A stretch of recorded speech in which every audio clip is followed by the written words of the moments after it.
ವೀಕ್ಷಕರೇ, ಜೈಲಲ್ಲಿ ಇದ್ದರೂ ಸಿನಿಮಾ ಮೇಲಿನ ಪ್ರೀತಿ ಮಾತ್ರ ಕಡಿಮೆ ಆಗಿಲ್ಲ. ಹೊರಗಿನ ಪ್ರಪಂಚದಿಂದ ದೂರವಿದ್ದರೂ ಕನ್ನಡ ಚಿತ್ರರಂಗದ ಅಪ್ಡೇಟ್ಗಳ ಮೇಲೆಯೇ ಕಣ್ಣಿಟ್ಟಿದ್ದಾರೆ ನಟ ಚಾಲೆಂಜಿಂಗ್ ಸ್ಟಾರ್ ದರ್ಶನ್ ರವರು. ಅಷ್ಟೇ ಅಲ್ಲ, ಯಶ್ ಅಭಿನಯದ ಟಾಕ್ಸಿಕ್ ಸಿನಿಮಾದ ಬಗ್ಗೆಯೂ ವಿಶೇಷವಾಗಿ ವಿಚಾರಿಸಿದಾರಂತೆ.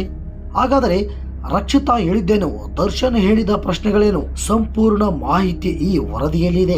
ಕೊಲೆ ಪ್ರಕರಣದ ಆರೋಪದಲ್ಲಿ ನಟ ದರ್ಶನ್ ಜೈಲು ಸೇರಿ 2 ವರ್ಷಗಳು ಕಳೆದಿವೆ. ಈ ಅವಧಿಯಲ್ಲಿ ಅವರ ಸಿನಿ ಬದುಕಿನ ಬಗ್ಗೆ ಹಲವು ಊಹಾಪೋಹಗಳು ಕೇಳಿ ಬಂದಿದೆ. ಜೈಲಿನಿಂದ ಹೊರಬಂದ ನಂತರ ಸಿನಿಮಾ ಮಾಡ್ತಾರಾ, ರಾಜಕೀಯಕ್ಕೆ ಸೇರ್ತಾರಾ ಅಥವಾ ಸಂಪೂರ್ಣವಾಗಿ ಚಿತ್ರರಂಗದಿಂದ ದೂರವಿರ್ತಾರಾ ಎಂಬ ಪ್ರಶ್ನೆಗಳು ಸಾಕಷ್ಟು ಚರ್ಚೆಯಾಗುತ್ತಿವೆ. ಹಾಗಾದರೆ ಈ ಎಲ್ಲಾ ಚರ್ಚೆಗಳ ನಡುವೆ ಹೊರಬಂದಿರುವ ಮಾಹಿತಿ ಮಾತ್ರ ಬೇರೆ ಕಥೆಯನ್ನೇ ಹೇಳುತ್ತಿದೆ. ಡಿ ಬಾಸ್ ದರ್ಶನ್ ಅವರನ್ನು ಭೇಟಿ ಮಾಡಲು ಹೋಗುವವರ ಬಳಿ ಅವರು ಹೆಚ್ಚಾಗಿ ಕೇಳೋ ಪ್ರಶ್ನೆ ಸಿನಿಮಾ ಕುರಿತೆ ಅಂತೆ. ಕನ್ನಡ ಚಿತ್ರರಂಗದಲ್ಲಿ ಏನು ನಡೆಯುತ್ತಿದೆ, ಯಾವ ಹೊಸ ಸಿನಿಮಾಗಳು ಬರುತ್ತಿವೆ, ಅಭಿಮಾನಿಗಳ ಪ್ರಕ್ರಿಯೆ ಹೇಗಿದೆ ಎಂಬ ವಿಚಾರಗಳ ಬಗ್ಗೆ ಆಸಕ್ತಿಯಿಂದ ಮಾತನಾಡ್ತಾರಂತೆ ನಟ ದರ್ಶನ್ ಅವರು. ಅದರಲ್ಲೂ ನಟ ಯಶ್ ಅಭಿನಯದ ಬಹು ನಿರೀಕ್ಷಿತ ಟಾಕ್ಸಿಕ್ ಚಿತ್ರದ ಕುರಿತು ದರ್ಶನ್ ವಿಶೇಷವಾಗಿ ವಿಚಾರಿಸಿದಾರಂತೆ ಎನ್ನುವ ಮಾಹಿತಿ ಇದೀಗ ಸಾಕಷ್ಟು ಗಮನ ಸೆಳೆಯುತ್ತಿದೆ.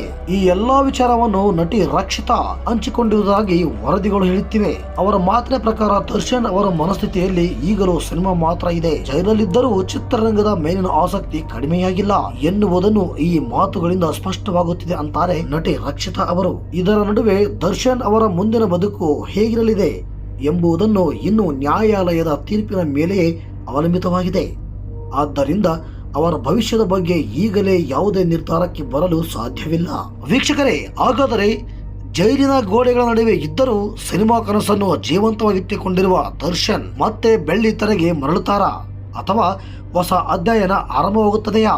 ಈ ಪ್ರಶ್ನೆಗೆ ಉತ್ತರ ಸಿಗಬೇಕಾದರೆ ಮುಂದಿನ ಬೆಳವಣಿಗೆಯತ್ತ ಎಲ್ಲರ ಕಣ್ಣು ನೆಟ್ಟಿದೆ. ಈ ಸುದ್ದಿಯ ಬಗ್ಗೆ ನಿಮ್ಮ ಅಭಿಪ್ರಾಯವೇನು? ಕಾಮೆಂಟ್ ನಲ್ಲಿ ತಿಳಿಸಿ. ಇಂತಹ ತಾಜಾ ಮತ್ತು ಪಂಚಿಂಗ್ ಕನ್ನಡ ಸಿನಿ ಸುದ್ದಿಗಳಿಗಾಗಿ ನಮ್ಮ ಚಾನಲ್ ಅನ್ನು ಸಬ್ಸ್ಕ್ರೈಬ್ ಮಾಡಿ, ವಿಡಿಯೋಗೆ ಲೈಕ್ ಮಾಡಿ. ಸಿಗೋಣ ಮತ್ತೊಂದು ವಿಶೇಷವಾದಂತಹ ವರದಿಯಲ್ಲಿ. ಅಲ್ಲಿವರೆಗೆ ನೋಡ್ತಾ ಇರಿ star Kannada news YouTube channel. ಧನ್ಯವಾದಗಳು.